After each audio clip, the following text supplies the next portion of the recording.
ചിതറയിൽ വാറ്റുകേസ് പ്രതിയുടെ വീട്ടിൽ റെയ്ഡിനെത്തി കവർച്ച നടത്തിയ കേസിൽ എക്സൈസ് ഉദ്യോഗസ്ഥൻ അറസ്റ്റിലായി. ചടയമംഗലം എക്സൈസ് ഓഫീസിലെ സിവിൽ എക്സൈസ് ഓഫീസർ ഇളമ്പണ്ണൂർ സ്വദേശി ഷൈജു ആണ് അറസ്റ്റിലായത്. ചിതറ മാങ്കോട് സ്വദേശി അൻസാരിയുടെ വീട്ടിൽ നിന്നാണ് സ്വർണവും മൊബൈൽ ഫോണും ടോർച്ചും അടക്കം മോഷണം പോയത്. പരാതിയുടെ അടിസ്ഥാനത്തിൽ ചിതറ പോലീസ് നടത്തിയ അന്വേഷണത്തിലാണ് എക്സൈസ് ഉദ്യോഗസ്ഥനെ തൊണ്ടി സഹിതം പിടികൂടിയത്.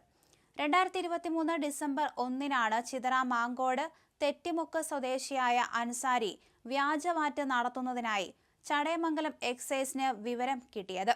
രാത്രിയോടെ വീട്ടിൽ നടത്തിയ പരിശോധനയിൽ വാറ്റുപകരണങ്ങൾ പിടികൂടി. തുടർന്ന് അൻസാരിയെ അറസ്റ്റ് ചെയ്തു. തുടർന്ന് 42 ദിവസത്തെ റിമാൻഡിന് ശേഷം അൻസാരി ജാമ്യത്തിലിറങ്ങി. വീട്ടിലെത്തിയതിന് പിന്നാലെയാണ് വീട്ടിലെ കിടപ്പുമുറിയിലെ മെത്തയുടെ അടിയിൽ സൂക്ഷിച്ചിരുന്ന 5 പവൻ സ്വർണമാലയും 10 ഗ്രാം തൂക്കം വരുന്ന ലോക്കറ്റും മോഷണം പോയതായി അൻസാരി മനസ്സിലാക്കിയത്.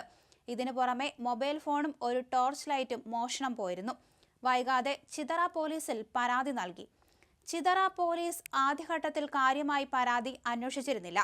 സംഭവത്തിൽ പോലീസ് പ്രാധാന്യം നൽകാതിരുന്നതോടെ കൊട്ടാരക്കര റൂറൽ എസ്.പിക്ക് അൻസാരി പരാതി നൽകി. ഇതിന് പിന്നാലെയാണ് ചിതറ പോലീസ് എഫ്ഐആർ രജിസ്റ്റർ ചെയ്ത് കേസ് അന്വേഷണം ആരംഭിച്ചത്. പിന്നീട് പരാതിയിൽ കഴമ്പില്ലെന്ന് കാണിച്ച് കോടതിയിൽ റിപ്പോർട്ട് നൽകി കേസ് ഫയൽ മടക്കുകയായിരുന്നു. വൈകാതെ കടയ്ക്കലിലെ അഭിഭാഷകന്റെ സഹായത്തോടെ കടയ്ക്കൽ ഫസ്റ്റ് ക്ലാസ് മജിസ്ട്രേറ്റ് കോടതിയിൽ അൻസാരി പരാതി ഫയൽ ചെയ്തു. പോലീസ് ശരിയായ രീതിയിൽ അന്വേഷണം നടത്തിയിട്ടില്ലെന്നും കേസ് ഡയറി കോടതിയിൽ ഹാജരാക്കണമെന്നും അൻസാരി ഹർജിയിൽ ആവശ്യപ്പെട്ടു. തുടർന്ന് പോലീസിനോട് അന്വേഷണ റിപ്പോർട്ട് ഹാജരാക്കാൻ കോടതി ആവശ്യപ്പെടുകയായിരുന്നു. ഇതിനിടയിലാണ് അൻസാരിയുടെ നഷ്ടപ്പെട്ട മൊബൈൽ ഫോൺ കൈവശം വച്ചിരുന്നത് എക്സൈസ് ഉദ്യോഗസ്ഥൻ ഷൈജു ആണെന്ന് തിരിച്ചറിഞ്ഞത്. ഇതോടെ ഇയാളെ ചിതറ പോലീസ് പിടികൂടുകയായിരുന്നു. അതേസമയം അൻസാരിയുടെ വീട്ടിൽ നിന്ന് നഷ്ടപ്പെട്ട സ്വർണ്ണാഭരണങ്ങൾ ഇനിയും കണ്ടെത്താനായിട്ടില്ല. ഇത് കണ്ടെത്താനുള്ള ശ്രമത്തിലാണ് ചിതറ പോലീസ്. ഷൈജു അടക്കം 6 എക്സൈസ് ഉദ്യോഗസ്ഥർ അന്ന് പരിശോധനയ്ക്കുണ്ടായിരുന്നു. നഷ്ടപ്പെട്ട സ്വർണം കണ്ടെത്താൻ അന്വേഷണം ഊർജിതമാക്കി. അൻസാരിയുടെ വീട്ടിലെ പരിശോധനയ്ക്ക് ഷൈജുവിനൊപ്പം ഉണ്ടായിരുന്ന മറ്റ് എക്സൈസ് ഉദ്യോഗസ്ഥരെ കേന്ദ്രീകരിച്ചും അന്വേഷണം നടത്തുന്നുണ്ട്.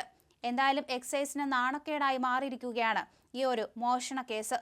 ചടയമംഗലം സ്വദേശിയായ ഷൈജു ആണ് ഈ ഒരു കേസിൽ അറസ്റ്റിലായിരിക്കുന്നത്. ചിതറ സ്വദേശിയുടെ വീട്ടിൽ നിന്നാണ് ഇത്തരത്തിൽ മൊബൈൽ ഫോൺ മോഷ്ടിച്ചത്. അതേസമയം സ്വർണം വീണ്ടെടുക്കാനുള്ള ശ്രമത്തിലാണ് പോലീസ്. എന്തായാലും ഷൈജുവിനെ കൂടുതൽ ചോദ്യം ചെയ്യേണ്ടി വരും. മാത്രമല്ല, അന്ന് വീട്ടിൽ കയറിയ എല്ലാവരെയും കേന്ദ്രീകരിച്ചും ഇപ്പോൾ അന്വേഷണം നടത്തി വരുന്നുണ്ട്.